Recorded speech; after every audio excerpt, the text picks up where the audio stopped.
No outside, no fun allowed. Canadian province faces pushback after banning entry to woods over wildfire fears. The Canadian province of Nova Scotia is facing pushback for what some have called draconian restrictions as it tries to limit wildfire risk in extremely dry conditions. Last week, Nova Scotia banned all hiking, fishing, and use of vehicles like ATVs in wooded areas, with rule breakers facing a 25,000 Canadian dollar fine. A tip line has been set up to report violations. Remember, inform on your neighbour, citizen. And this isn't just particular forests that are at risk or anything like that. It's wooded areas. So see, even if you're just in a wee tiny clump of trees, you can get fined. And it's really massive fines. And a guy's already been fined 28,000 Canadian dollars for going on a hike. The Canadian Constitution Foundation, a non-profit that defends charter rights in the country, called the ban a dangerous example of safetyism and creeping authoritarianism. No nature for you, citizen. You haven't saved up your good boy points. That's fine. You get 5 minutes in front of the tree. But anyway, tens of thousands of residents are under evacuation alerts in eastern Canada as the country experiences its second worst wildfire season on record.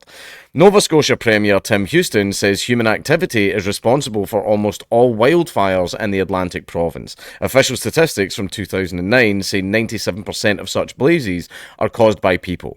And it's either, I'm going to say 1% of that is people just being dickheads with fire, it's going to be children setting fire because they're little shits, or I'm going to say 99% of it is people flicking their fags into the brush. And I have a technique for that, but I'll save it for the end. On Wednesday, he defended the ban, which was announced last week, calling the province a tinderbox that has not seen any rain since June. I get that people want to go for a hike or want to go for a walk in the woods with their dog, Houston said during a wildfire update with officials, but how would you like to be stuck in the woods while there's a fire burning around you? Forest fires move very quick, by the way. They move really fast, so you need to be very, very careful. He said the restrictions will be loosened once enough rain falls to mitigate the risk. In the meantime, go to the beach, he added. Ah yes, Canada with its famous beaches. But anyway, Houston confirmed that 12 people have been fined so far for violating the ban. It's certainly my hope that every single one of those is fully prosecuted and collected, said the Premier. It's just too serious of a situation by now. I'm about to say Canada's a fucking absolute joke of a country, but mine's no fucking better. One of those penalised is military veteran Jeff Evely. On Friday, Mr. Evely posted a video on Facebook of himself going to a Department of Natural Resources office saying he wanted to challenge the ban in court. And the only way for me to do that is to get the fine. I'm not trying to make trouble for you guys, Mr. Evely, who ran as a candidate for the People's Party of Canada in April's federal election, is heard telling an official. He is later seen walking into the woods before going back to the office where he has fined 28,872.50 fucking Canadian dollars. 29,000 Canadian dollars. Fun bucks. Not a real currency, don't worry about it. But anyway, others defended the restrictions as he needed precaution since the province has seen 2 fires a day for the last week on average. Stephen Mayer, a political journalist who lives in rural Nova Scotia, argued in an opinion piece for the Globe and Mail newspaper that there is little chance his run in the woods would have sparked a fire. Yeah, see, if you want to ban smoking in the woods, fine. Totally right. That one, there's the middle ground. Ban smoking. Right, or ban, campfires or stoves or anything like that. Ban that stuff. That's not a problem. I that one I can get. Right, I still think people should be allowed to do it. Right, but still, right, there's the middle ground. No smoking in the brush. He added, but fires are mostly caused by dim-witted and careless people, and there is no way of separating them from their careful neighbours, so the ban is necessary. Long-standing tradition of governments using the actions of a few complete fucking idiots to punish thousands and thousands of other people. In this case, millions. But anyway, in a separate blog post, former Conservative Party campaign manager Fred Delory said that given the lack of rain, when the provincial government announced a temporary ban on travelling in the woods due to extreme fire risk, I didn't complain, I exhaled. Officials fear a repeat of 2023, the worst ever fire season in Canada and in Nova Scotia, when 220 fires raised more than 25,000 hectares of land in the province. The province of New Brunswick has brought in similar restrictions barring use of public land. On Wednesday, the province of Newfoundland and Labrador banned off-road vehicles in forested areas until at least next week. It has brought in fines of up to 150,000 Canadian fund bucks for fire ban violations. Canada's 2025 wildfire season is the second worst on record after 2023. Fires happen naturally in many parts of the world, and it's difficult to know if climate change has caused or worsened a specific wildfire because other factors are also relevant. No, it's just like low rainfall. It happens in the hot months. Wildfires have existed since there's been wild and fires. Like, it's just what happens. Also, in a weird way, it's actually very, very good because, see, all the carbons and proteins and fucking nitrates and everything just get put back into the soil. So basically, after wildfires, you just have this huge... After there's a wildfire and then there's a rain that brings all that into the soil, you just have a fucking explosion of greenery.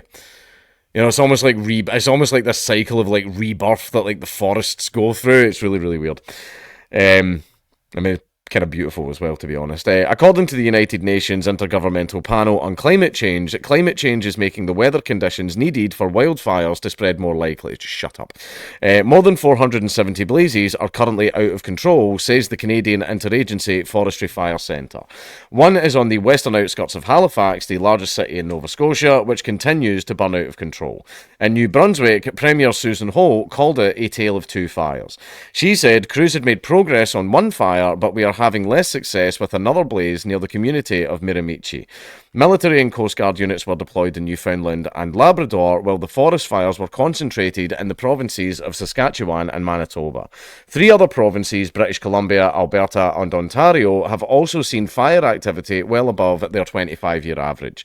Now, has it been a bit of a drier year? Yes, it has, but it's not been any... I mean, we've had even drier years before this. So see, trying to say, oh, it's climate change and everything. Have you ever actually looked at the stats of climate change? The world is getting hotter. Like, it's actually not.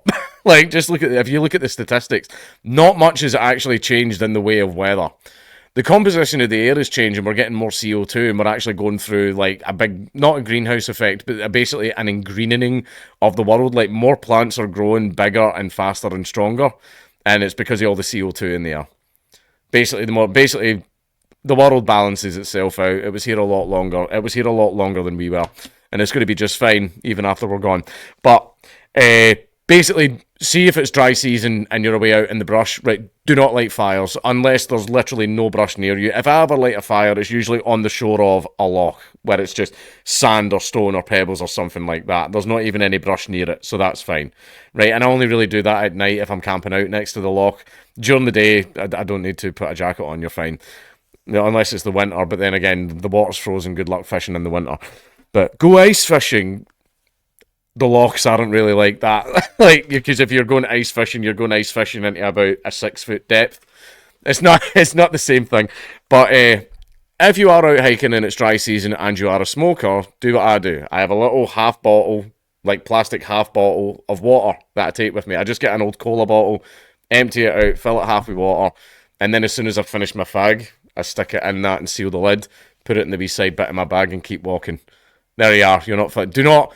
Do not, I'll admit, right, some people, I've seen them where they're like, straight into the brush, and I'm like, what the fuck are you doing? But I like, that's dumb, and then I'll be the one running in and like stomping it and everything, because I kind of don't want acres and acres and acres of like wildlife habitat destroyed, because I'll admit, yeah, it's a cycle of rebirth and stuff like that. However, I still don't want shit tons of animal species getting wiped the fuck out and everything. So yeah, I mean, wildfires are an actual thing that do occur, but let's try and like not cause them and everything. You know, too many can have a bit of an effect, but still, just do that. Little plastic bottle, fill it with water. Once you finish your fag, flick it in it, close it, and then when you get back to a bin, I mean, there's no fire risk, it's full of water, and then you just throw it in the bin. There you go, that's it. Basically, point being, when you're out hiking, don't be fucking stupid.